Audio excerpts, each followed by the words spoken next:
Hey, before we get into today's show, I wanted to make you aware that my next online breathwork class is coming up soon. The link to learn more and register for the class is in the description below this episode. I hope to see you there.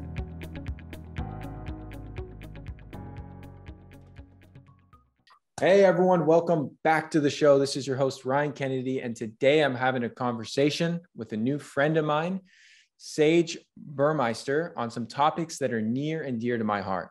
I've had many conversations with close friends of mine about opening up a physical health optimization facility, something that brings together like all my favorite things, breath work, sauna, cold plunges, exercise, nutrition, and lifestyle consulting. And my guest today, Sage, has brought that vision to fruition with his company, High Vibe Holistic.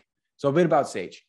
He's a certified personal trainer, breathwork facilitator, and he owns this epic facility in Solana Beach, which is kind of North County, San Diego.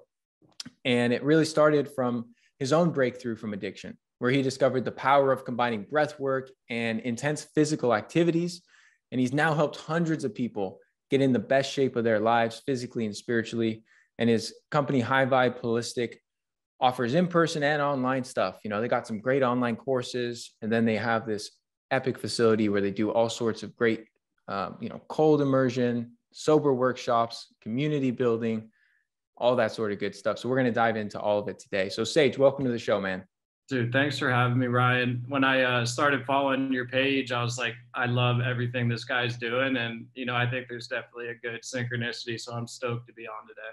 Yeah, a mutual friend connected us, and we're definitely speaking the same language, dude. So tell people listening in a little bit more about your backstory. You mentioned some of the sobriety and addiction stuff. I'd love to hear what got you into this field of holistic health. So I'll take you to the start. Grew up in San Diego, attended a local high school, La Jolla Country Day. Was a dual sport athlete there, played football and basketball. As my story with addiction, that's when, I started getting into drinking, Adderall, smoking weed. Didn't really think much of it during that time, but I was known as like a big party guy through high school, and then also an athlete. I played my way through high school, smoking before games, drinking before playoff games, just kind of going fast with it. And by the end of my high school career, I was lucky enough to get a Division I scholarship to Idaho State to go play football and then also walk onto the basketball team. So when I went up there to school and I got there early in May, I realized, hold up, we have a big issue here. You have a lot of free time on your hands. You've never been left alone, and you don't know how to fill your time other than drinking. And that whole summer was really eye-opening to me because growing up, super loving parents, have a little brother, sports-oriented family. So I always had structure. I always had coaches. I was constantly in and out of a sports event and being supervised. So I really struggled when I was left to my own devices. So that was a really eye-opening experience. I got in a little bit of trouble before the year even started at Idaho State. And Idaho State was a rough patch for me. That's when I, really fell into addiction that had been going on for a long time. We're talking about not a day going by without abusing alcohol, marijuana, cocaine, Adderall, whatever it was. So that opened my eyes, and that's when I actually started getting into spirituality. A little bit of a backup. I got into a little bit of trouble my senior year of high school. Was in this tremendous, emotional, spiritual pain. I felt so bad about myself. So I ended up going on YouTube, and I think I just typed in meditation or spirituality. And I came across this guy, Bert Harding, who is a satsang, I am consciousness teacher, all about connecting through satsang talks. And I fell in love with it. I was like, oh my God, I had my first spiritual hit where I was like, this is what life's about. I'm totally into this. And I started listening to it every day. So when stuff got hard at Idaho, I plugged that back in again. And that was what was getting me through, even though I was going through a tremendous amount of suffering with my own addiction. So for a couple of years through college, I was in this back and forth battle of my mind was open to spirituality, but I was just really struggling to ground it. You know, my everyday urges with addiction would just take over. So I ended up leaving Idaho. Just wasn't really having the best time there. I ended up going to a school called Humboldt State, Northern California, Division II football program. And that was when I, had a couple of years there, ended up spiraling out, had a good time there. I really like Humboldt. It's a beautiful spot. If you've never been there, just buried in the redwood trees. It's absolutely gorgeous. So I played a couple years at Humboldt. I left school early. My parents were like, "What are you doing? You're like literally a semester away from graduating." And once again, I had this like spiritual hit of like, this isn't for me. I deep down, as I look back at it now, I deep down knew almost like subconsciously that this addiction was going to come to a halt because I was deeply unhappy with it. So I was like, I got to get out of this environment and do a little soul searching. So I left Humboldt. Parents, family, like, what are you doing? You're on a full scholarship. School's almost done. Why can't you just stick it out? And I'm like, I don't know why. I just got to get out of here. I got to go figure this out. And I moved to LA. I had a good buddy of mine that let me come stay with him in Santa Monica. And those last 6 months were just absolutely horrific. I just went off the deep end with all of it. And the spiritual consciousness just like connected me with this girl that I hadn't spoken to in years. And she said, "Hey, Sage, I'm in town in Santa Monica. Would you like to go to an AA meeting?" I was like, "What is AA?" Like, she's like, "I'm sober. I want to hang out with you and see you. There's this young people's meeting. Why don't you come with me?" I go to the meeting. I'm like, this is interesting. Didn't think, twice about it. And it just so happens 2 weeks later, I entered rehab in Palm Springs. I just continued to spiral out and I ended up in rehab. I was lucky enough that my mother was there to catch me completely knocked out on the floor at home when I was back visiting at home. And that's when I got introduced to AA and clean sobriety. Wow, that's quite the journey, man. And so during the time you were in college, did you realize you had a pretty major problem? Because I know, speaking firsthand, like, myself, I did a lot of drinking in college, smoking weed, like all my friends did, everyone around you, partying Thursday, Friday, Saturday nights, getting high on a daily basis. And it's just the norm for a lot of, not for everyone, of course, but for a lot of us. And so what was the turning point where you're like, hey, this is out of control? I would say when I started doing it alone and enjoyed doing it alone more than I did with other people, that was confusing to me. Why am I doing this alone? And why do I like, getting fucked up by myself so much? So that's when I started to realize that, hey, this is a little bit different than your parties in high school and, hanging out with the boys. This is something where you are getting blackout drunk by yourself. There's no reason. This doesn't make any sense. Yeah. And so you went through rehab, and then from that day on, have you been totally on a straight path, or have you had any type of setbacks? What's been your journey since then? So I got lucky. I went to an amazing rehab in Palm Springs. And since then, I'm coming up on 5 years sober. I was 21 when I checked in. I went to the rehab. I ended up doing 60 days. I'm a huge advocate for people staying as long as possible in rehab, with healthcare and what's going to get covered and what's not is an issue for a lot of people. And a lot of people don't get the privilege of staying past 30 days. I've talked to some people lately that they're in a rehab for 2 weeks and they're expected to go out in the real world after that and stay sober. And that is mind blowing to me. But back to what I was saying, I did 60 days and then I checked into a sober living called Shoreline Sober Living in Encinitas. And that place saved my life. A group of, it's built for younger men. It's a sober living house. So you'll be drug tested, breathalyzed, all the above. There's a house manager and I just needed that. I did that for a year. It was like a boot camp for me. Like, bed has to be made. You have to have a job. You have to go to a meeting every day. So that's when I started to fall in love with AA and really get my groundwork in. I don't know if I would have made it just going to rehab. And during this time, did you have a strong urge to start drinking again or start using drugs again? Or were you like, man, I feel way freaking better at this point. That's behind me. I don't want to go back to that dark place. Like, where was your headspace at the time? Was it like a constant battle for you? I wish it was. That whole first year, it was 3-4 times a day, just fantasizing to the point where I felt like I was actually going to go do it. Wow. Yeah. So that first year taught me a lot. And it also taught me a lot about community and support. Because when you're with somebody and you're going through something like that, and they are too, you really get to the core of things pretty fast. And you realize that we need each other, to keep on moving forward. We need the people around us. So what brought you to some of the physical practices that you now teach others? When was that transition made as far as a core part of your sobriety and also your just overall life and your overall health? So I started getting into breath work my last couple years of college.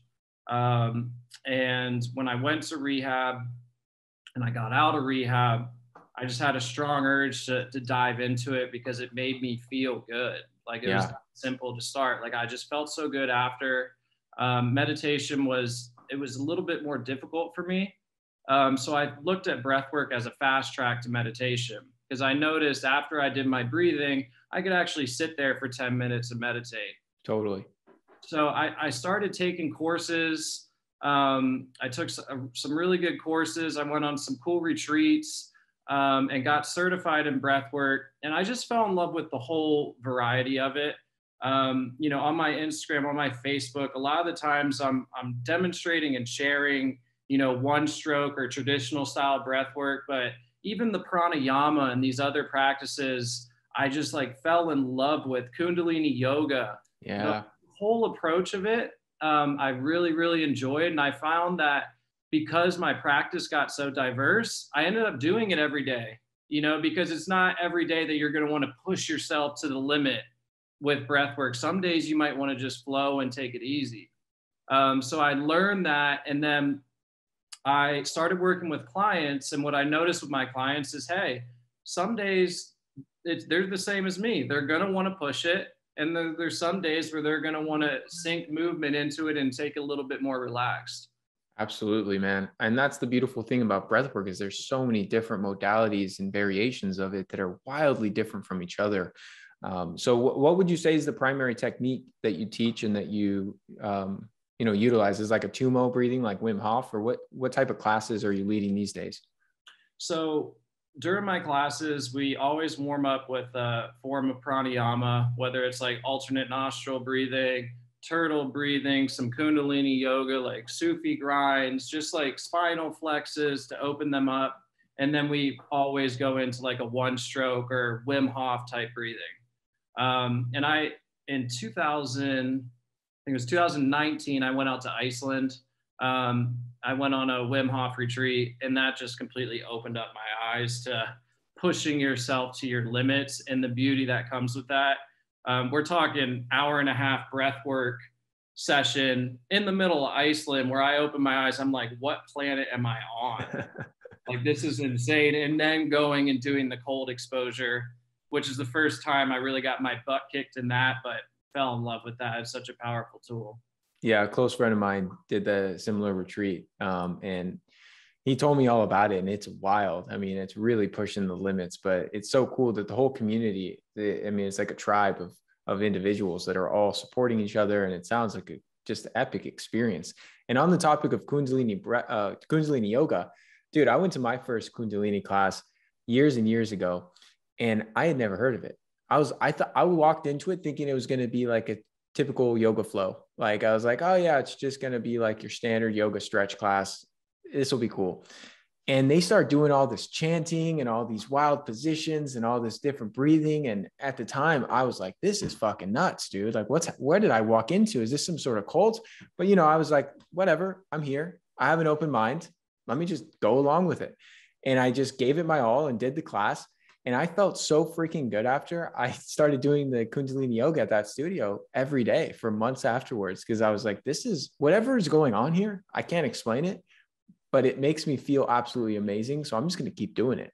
And so anyone that's listening in that hasn't tried Kundalini Yoga or hasn't heard of it, try and seek out a studio near you and participate in a class, because it's definitely an experience. I don't know if you have any online classes, Sage, of Kundalini Yoga you could steer people to. First, I want to say I second Ryan on that. I love it. I do. I have a breathwork course, and part of it is Kundalini Yoga. Nice. And that's on my website. Yeah, definitely check that out, folks. And then, so as you're going through, when did you have the idea or the concept for your location, High Vibe Holistic? Like, when did that start to manifest into an actual facility? You want to hear the journey? Do we have enough time? Yeah, dude, we're good on time. It started as soon as I went to sober living, but I didn't know how to start a business then. I had no clue what I was doing. And I just ended up starting with kids meditation. I got in touch with some people at Indigo Dragon in Leucadia, really cool spot over there.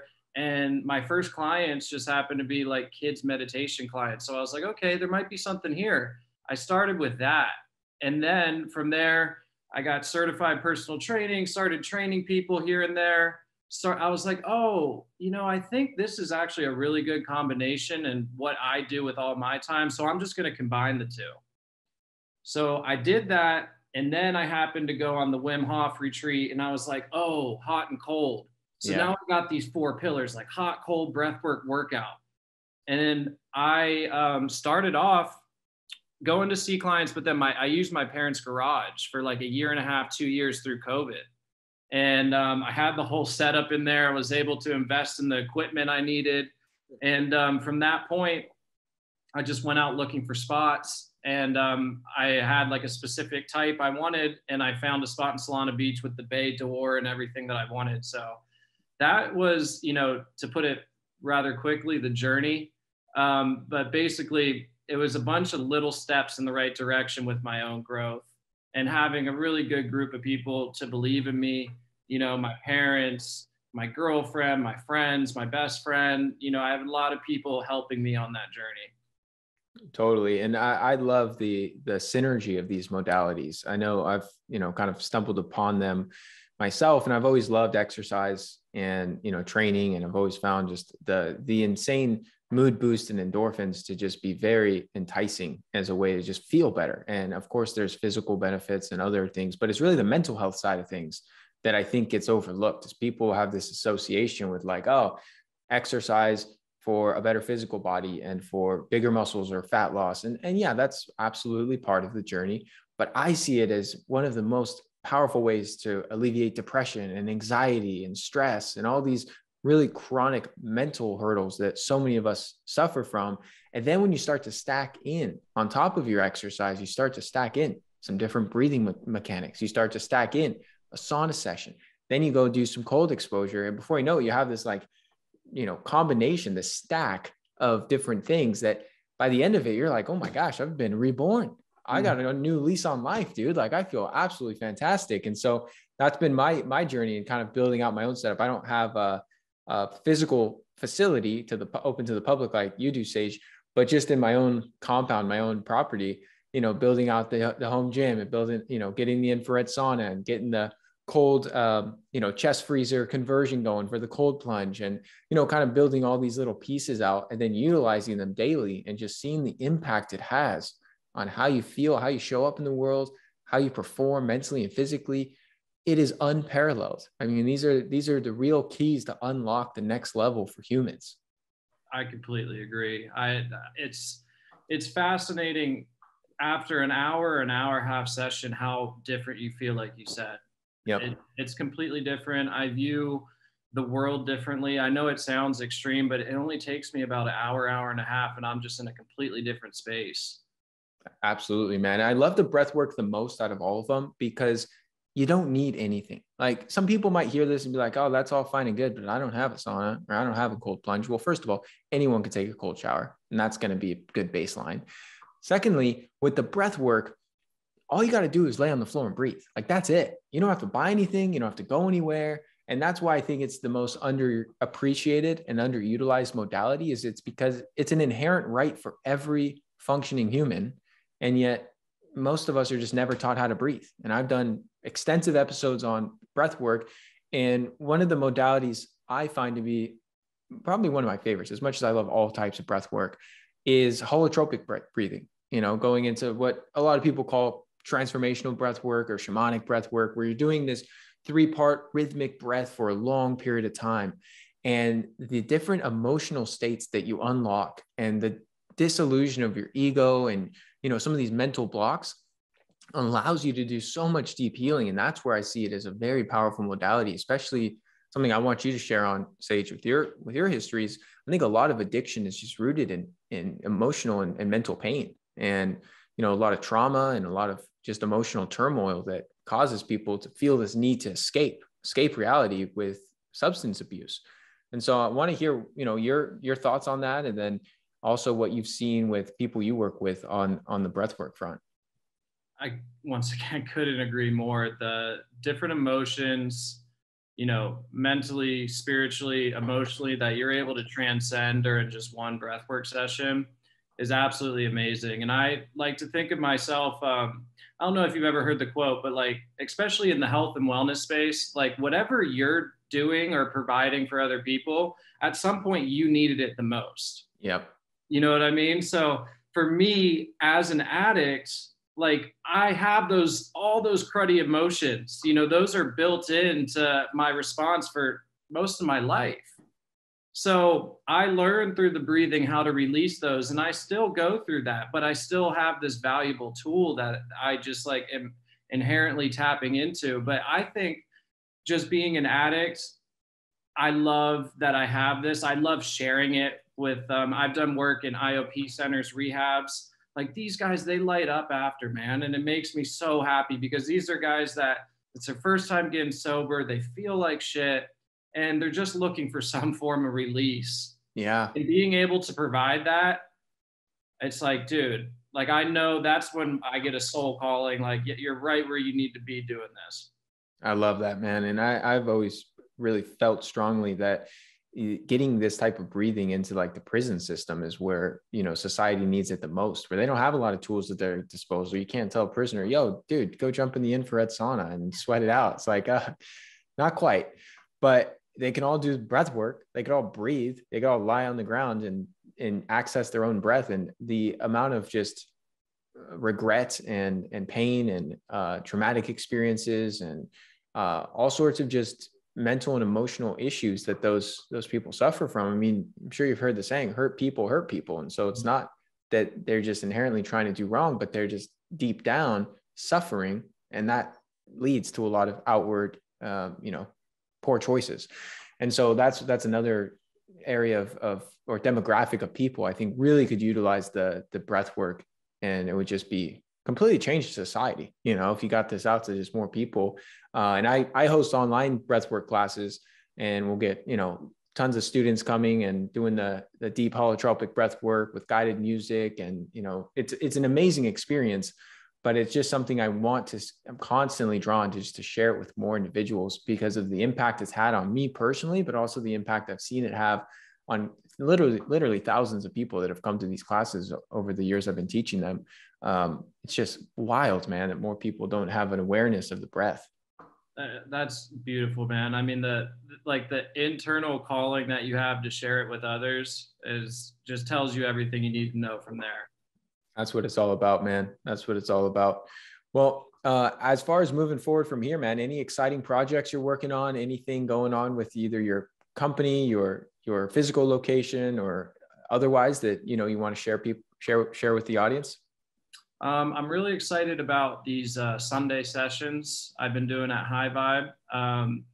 It's breath, hot, and cold. And I love that trio. And we spend about an hour on the breath work, and then they just cycle back and forth between the hot and cold. I'm there. I have my girlfriend there doing Reiki in between breath work. And my buddy, Josh Church, he just ended up making these Edge Theory Lab cold tubs. So anybody that's looking for a cold tub, go check them out. So we have the tubs in there, and it's just like a really cool experience. So anybody that's in San Diego, first one's free, like come party with us, because it is a party. Like Ryan was saying, like the vibe with the music and the breathing, and then you get into the hot and cold and you're moving, and I'm just bumping music in there, like, you know, crazy. So that's a really cool experience that anybody in San Diego should come check out if they want to. Yeah, I'm going to be there soon, man. I got to get up there, and I just love all this stuff too much. And I'd love to check out your space.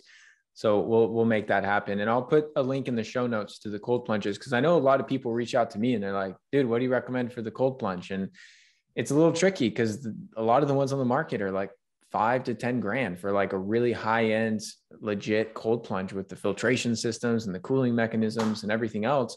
And I'm like, well, you can get a chest freezer for like $600, but you also need to know how to seal it. And, you know, you got to do a few key things that some people don't want to deal with. So if this is like a more cost-effective solution your buddy came up with, I'd love to share it along to people who are listening in. Beautiful. Yeah, I definitely think it's a good solution. It filters the water. It stays at a very good temperature, gets like down to like the high 30s. It's portable, you know, there's a lot of good sides to it. So yeah, it's a good product. Awesome, man. Awesome. Well, I'm going to ask you one more question. That's something I always like to ask people when I'm having a conversation with them, even though it's a little bit, tacky. But if there was one thing, Sage, one piece of advice you would give to your younger self, what would it be? One piece of advice would be go 100% with your intuition like a badass, and it's going to be all right. You know, like a lot of the times, even people that are following their intuition, you might be doing it 70, 80%. Like, let's try to get it up to that 100, you know, really going for it. That's what I would say. All the best choices in my life have come that way, when I was like, you know what? Fuck it. I'm doing this. No other way to do it, man. You got to go all in. Love it. Well, thanks for taking the time to chat. I encourage people to check out your facility, High Vibe Holistic. I'm going to put the links in the show notes, highvibeholistic.com. And then where's the best place for people to connect with you online, man? Connecting at Sage Burmeister on Instagram or Facebook. And I also have the High Vibe Holistic account on there as well. Right on. Appreciate you, dude. Awesome, man. Thank you for having me. Thank you so much for tuning into today's episode. If you found it helpful, please share it along to anyone else you believe it can serve. You can submit your own question to be answered on the show by going to ryankennedyhealth.com/podcast. Be sure to subscribe and leave a review for the show. Your feedback helps to support me on my mission to positively impact as many people as possible with this information. Please note, the information depicted in this episode is purely for informational purposes only. Please consult your healthcare professional before making any changes to your lifestyle or routine.